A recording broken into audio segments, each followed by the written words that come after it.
Alright, so it's Saturday, which means it's time for an Ultimate Saturday review of Ultimate Spider-Man Volume 10, which I want to straight out say right now, it is the skinniest one of them all. I don't know how many pages this one is compared to the other ones, but it is smaller. It collects issues 112 through 122, and the explosive return of the Green Goblin. And Hobgoblin is in here, and a New Mutant is in here, and surprisingly 4 different stories, because I believe the last one is just one self-contained one-issue story, and the second to last one I think is a self-contained one-issue story as well. So, you know, you get a good amount of stories in here compared to the other ones that usually only have 2, even though this one's so much smaller.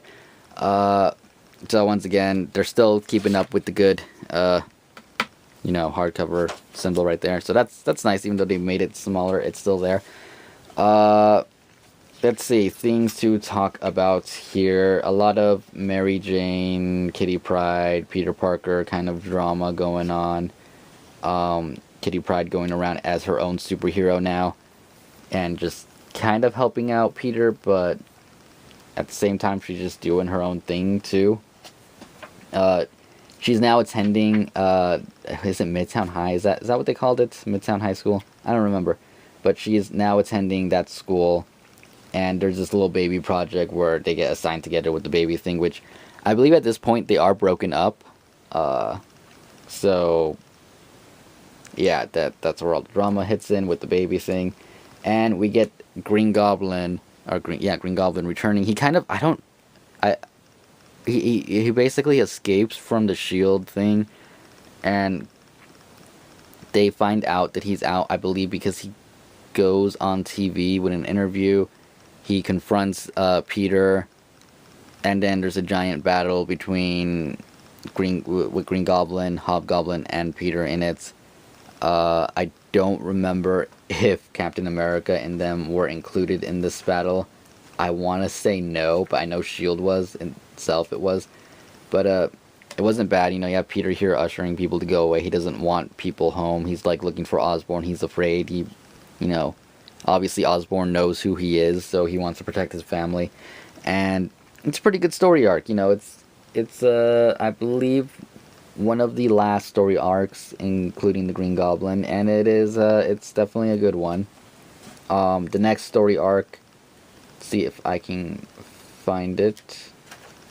It's pretty down there. We have Liz Allen, Johnny Storm, Mary Jane. I don't think Iceman is involved in this yet. Mary Jane and Kitty Pryde and Peter, all of them kind of hanging out. Liz is kind of going through this stuff. She has a phobia of mutants, and you know, there's all these rumors that mutants go to the school and all this stuff, so she doesn't like it. You know, Johnny is dating these girls that he doesn't like. Especially right here, it's kind of funny that he's on this date with this girl, and she calls the paparazzi so they can take pictures of them together out, so she can, you know, be on the cover of magazines and stuff, and he doesn't like that at all. And he's kind of into Liz Allen and stuff, and you know, stuff happens there. It's cool. A lot of just high school antics. And then there's a New Mutant that's born, which I'm not going to say what the New Mutant is or anything because I don't want to spoil it. But Magneto does get involved in it and wants to convince this New Mutant to join his side instead of joining the X-Men side, which the X-Men, again, they are involved there too. Again, it's a pretty good story arc. I did like it. Let's see, the last 2 one involves Omega Red, which I'm not even going to show you that much of it because it's just one issue. But he basically attacks the Bugle and goes after Jameson for supposedly ruining his career. And, you know, stuff, Spider-Man involved, you know how it goes. And lastly, the Shocker. Because I'm pretty sure it's the Shocker, makes an appearance. And it's one of those, this is happening now, the Shocker's captured Peter, and then we go 2 hours earlier, and we're trying to, we see what happens, and then, you know, we go into the process of who's going to try and rescue Spider-Man while this is happening. And that's pretty much the end of the book. Like I said, it is short. We got some concept art sketches back here, you know, if anyone's a fan of looking at that stuff. That's actually a really cool picture right there. If it was in color and the poster, amazing. And even though it looks amazing just in black and white too. Anyways, that's pretty much Ultimate Spider-Man Volume 10. There's really not too much to talk about because there's not too much going on. I mean, there's a lot going on in this volume. Is still relatively cheap, I believe, to get online. You know, it's Ultimate Spider-Man. It's awesome. If you're reading it, I still highly recommend that you read all of them in order just because it's that good. You don't have to, you know, obviously, if you're not a huge fan of Ultimate Spider-Man, you just want to read choice stories. Probably the first half of this, which I don't know which volume it is in trade. It would probably be volume 19, probably, in trade. Did it go that high? Because every 2 equals 1.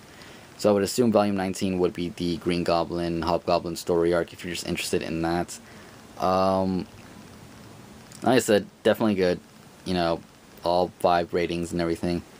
All 5, what is it, the squirrels, all 5 squirrels, you know, because it's Ultimate Spider-Man, and I'm pretty sure everything in Ultimate Spider-Man, except for, I think, 2 volumes ago, are all really, really good. Next week we'll be looking at volume 11, and then we'll only have volume 12 MD Omnibus left over, and then we will get into my little retrospect of the entire Ultimate Spider-Man series, so look forward to that.